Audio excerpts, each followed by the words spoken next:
Hello and welcome to Tang News. I'm Lê Hương. Now the headlines.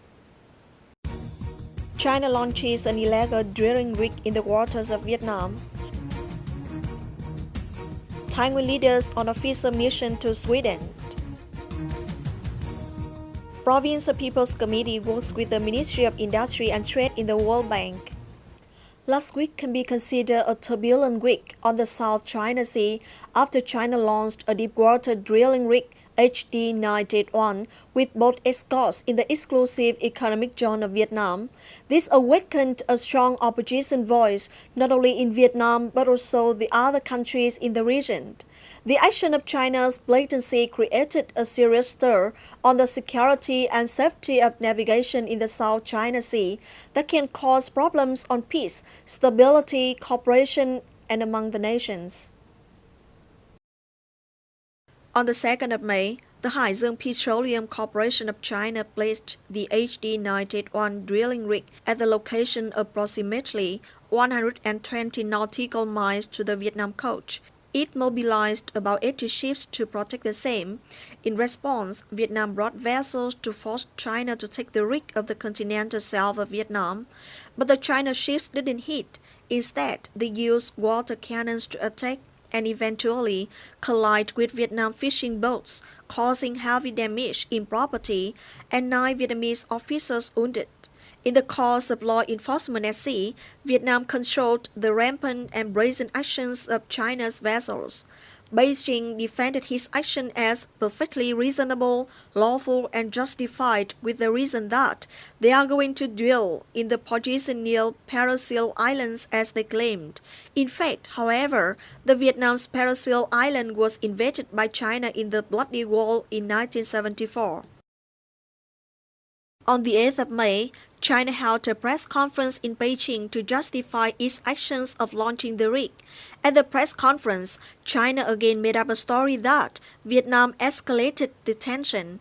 However, when international reporters asked over and over again, the representatives of the Ministry of Foreign Affairs of China and Haizeng Petroleum Corporation could not explain why this country had to mobilize more than 80 ships of all kinds, including military vessels, to escort the rig when normally only 3 to 4 ships are enough for that kind of service. Earlier, on the afternoon of May the 7th, Vietnam organized an international press conference in Hanoi.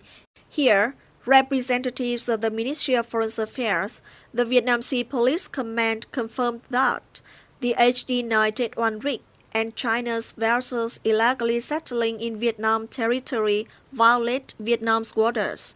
China's aggressive action to Vietnam's vessels corrupt the sovereignty right and jurisdiction right of Vietnam in the exclusive economic zone of the continental south of Vietnam. This seriously broke not only Vietnam and international laws, but also the agreement on South China Sea issues between China and ASEAN countries, DOC. Despite the priority peaceful means, Deputy Chief of Staff Commander, Vietnam Sea Police Command Ngô Ngọc Thu also firmly emphasized, everything has limited endurance.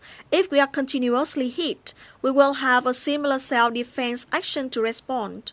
That is a tough reaction from Vietnam.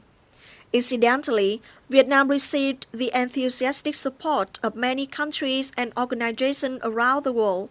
Most recently, the ASEAN Foreign Ministers Meeting AMM issued a separate statement on South China Sea due to the nearest impact of the illegal drilling rig of China.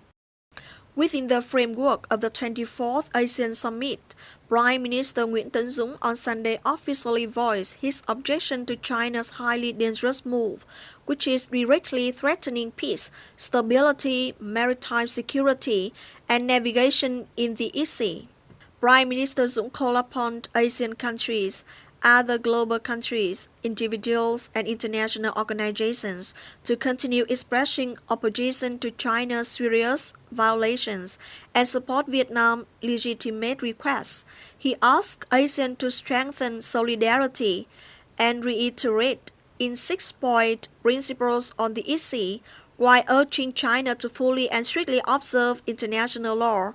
the 1982 UNCLOS and DOC, and holding substantive consultation on the Code of Conduct (COC) in the EC. That China put the HD-981 drilling rig to waters of Vietnam, on the one hand created attention in the escalated region, on the other hand made an opportunity for the people of Vietnam from the north to the south to show their patriotism. During these days, people in many cities like Hanoi, Huế, Da Nang, Quảng Nam, and Ho Chi Minh City marched to protest against unruly behavior of China. The historic truth is undeniable. Besides Vietnam laws, international laws support Vietnam, and above all, Vietnam people are united to defend the country's sovereignty, a call for China to respect the laws and sovereignty of exclusive economic zone of Vietnam.